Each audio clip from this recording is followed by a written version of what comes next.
How have we lost our joie de vivre? Where'd it go? Have we become so drugged out and so stressed out and so burned out that 30 million people have... Are you... So any of you listening up in the Northeast, please understand, I will be up there at the end of August and the first week of September. It's going to happen because I just don't know I don't know what to do about this other than come deliver. It's like, FTD delivers flowers. I'm coming up and I'm delivering hugs because this is too much for my gentle heart. And it's too alarming, and it's so emotional for me. We have to be available to hold each other's hand. And that's why I stress so often with you, those of you who are strong enough to do the work and change your nutrition and eat properly and, cut out the alcohol and really take an active interest in your health every which way. You should have umpteen tools in your toolkit of life. We need them. When I taught feng shui, it was like, okay, you need this ringy-dingy and put it over there. Well, guess what? In these last ensuing years, I got more ringy-dingies than I probably know what to do with. And they're not all about feng shui. They're different modalities. So, and in my own case, guess what? I have really taken a stronger and stronger interest in my own health. And as I do that, gateways swing open. Depression lifts. Insecurities are banished. So those of us who will go that route, dang, we have the opportunity then to give those hugs, to give that word of encouragement. This gal has been in bed for almost a year with children under the age of 15, however many of these little munchkins there are. I don't know about you, but I've raised a son, and I'll tell you what, when he was a little boy, there was no way I could have taken a year out to be in bed. And I'm sure you can relate to that, you mommies. And she was so despondent that the greatest gift I gave her, I actually pulled out one of my tools. I pulled out my favorite oracle, the cartouche, because she had me jumpy. She'd been to Western medicine, and they did some procedures that did not take. So her hopelessness was that, God forbid, she'd be finished with this journey. So to prevent her terror, I thought, well, my gosh, I better take a look. I was so relieved. I'm like, oh, sorry, you're not going anywhere. Well, we both had to laugh because my approach was such a back door. Oh, no, sorry, you may have thought you could go home now, but you're not going anywhere. You're staying put. She just about had a meltdown. So I don't care what we've got to do to give each other the hug. First of all, do you. Then keep your antenna up. Okay, now that I finished with that little sermonette, I have a caller on the line. I'm sorry if I'm bugging you all today. It's just we're each such a critical piece of what's going on. And without you and me and even the helpless and hopeless ones, what are we doing here? All right, amen. Yes, hello, caller on the line. Hello? Hi. Hi, Elaine. Good afternoon. It's Nancy calling. Hello, Miss Nancy.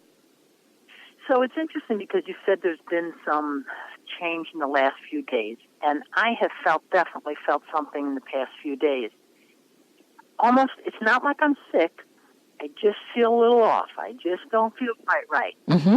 And I have been working lately, especially being home again, and that's always been an interesting challenge, and just watching myself, watching the stuff that comes out of my mouth. Okay. I can see the judgment or the control. Okay. Okay. And then I'll stop myself. There was an issue with a friend, and an animal had passed, and I had spoken with her. She didn't like something I said, and then she had texted me and wanted to talk about a friend of ours that recently passed, Jill, who you know. Mm-hmm. And I simply texted her back saying, I haven't made peace yet with the conversation, and as you would say, haven't dropped it yet. Okay. With the conversation we had, and I just briefly touched base about it. And I said, so I don't want to talk about this other situation at this time, And that was it. So, I didn't want to get into anything. I didn't want to judge. I didn't want to dump anything, and yet I didn't want to, because I knew I wasn't ready yet, have another discussion that may lead the same way. So I just try to let go. Or at least lovingly say what I needed to say, but without saying anything. You know what, to Nancy and everybody out there, I have found pretty much, I don't need to say much of anything. Yeah. And I think it's the healthier way to go. I'm realizing if I don't dilute my energy by addressing something I didn't want to address in the first place, it's remarkable. I have that energy available for the right situation, which could be 20 minutes away. Yeah. So we're both learning, say less. Yes.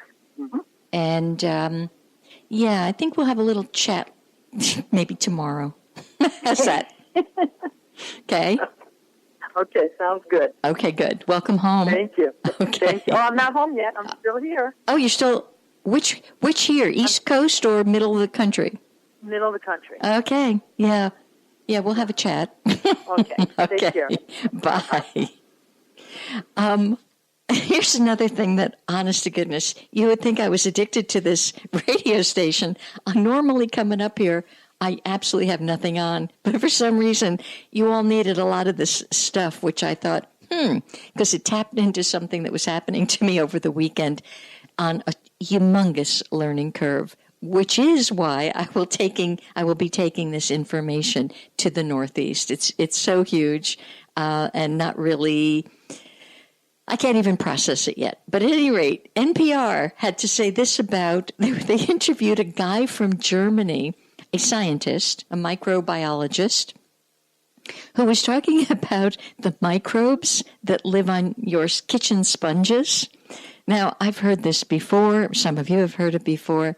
And I sort of promptly dismissed it. And I thought, oh, you know what? I can put the sponge in the dishwasher. I can put it in the microwave and nuke it, and everything will be dead. And I am such a clean freak that, there's probably a half a gallon of Palmolive soap on there anyway.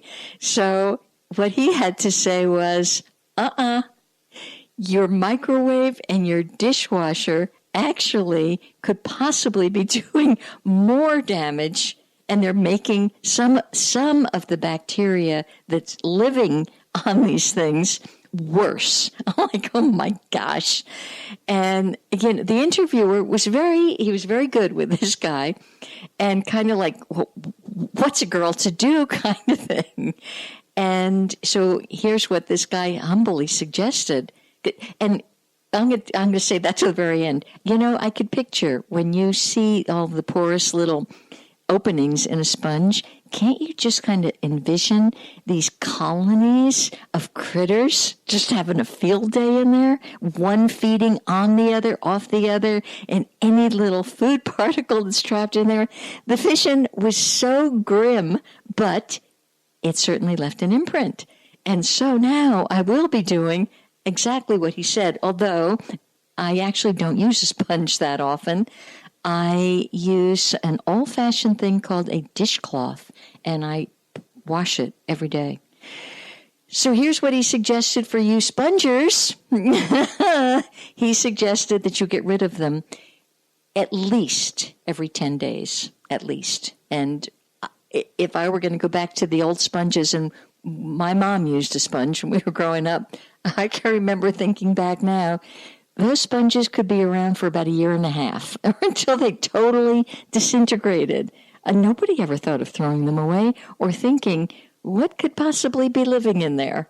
Because you rinsed it out. It's good to go. So I did have to share that with you because, whoa. And one other thing from this same thing, and then I promise you, I did turn off the radio because that was enough. when they were speaking of this number of 30 million people with clinical depression, it was because they were actually speaking with the wife of an author of a book, and the author has passed on now.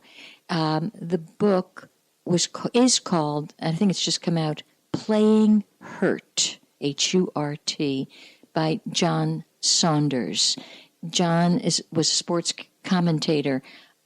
Not that I ever watched TV, because I've never even heard of the guy, and certainly I wouldn't be watching sports anyway, but I'm sure many of you have heard of him. And to hear what this dear man had to endure as a child and as an adult, wow. So you may want to support the efforts, of him, even though he's passed on. And this book is called Playing Hurt. I can't recommend it other than this is what I could pass on. Sounded very interesting, and who knows, I might take the time to explore it, although I have a lot on my plate these days.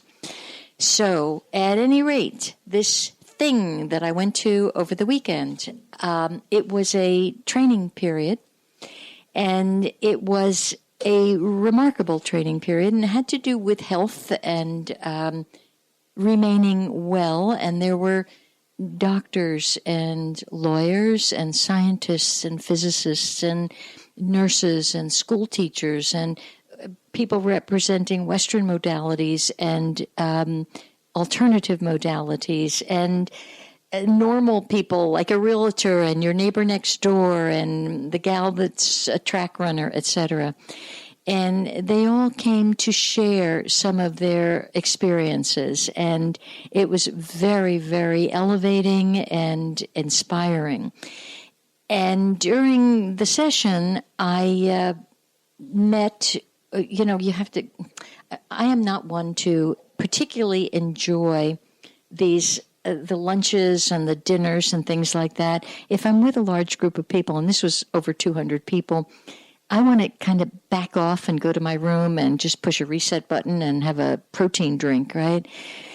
Well, something kept propelling me, and then I could actually hear the inner voice saying, no, you are going into these luncheons and dinners and buck up and cheer up. Well, I met a couple of extraordinary people. One of them, and this is for any of you who live on the west coast of Florida, this was an extraordinary man. He's a composer. He's a music therapist. He's an artist. He's a pianist. But he introduced himself as a composer and music therapist. This man has researched health and well-being across the globe. He was so well informed and so humble and so gracious, and I couldn't help but thinking, he's a composer, okay? He's a composer of life. And I could sense he's a simple man. There was nothing, he just didn't have to, just his presence made himself known. So he actually plays music and he gives concerts and performances, but he lives in Naples, which of course is the southwest coast of Florida. I believe, if memory serves me, he plays a lot in the Ritz-Carlton there. His name is Kary, Kary. He gave me his CD called Healing Journey Vibrations. I did ask Jeff if he could somehow intertwine it with what I was doing today, but the equipment here today, I'm sorry, Kary, it just couldn't handle it. But I have to speak to you all, and if any of you over there want to contact this man, here's his phone number. It's just that clean and simple, 239-596-3497. Once again, it's 239-596-3497. This music was so astounding, and in his humility, he shared with me his real interest is weaving healing modalities into his music. And the album speaks for itself. It does that. And it's just so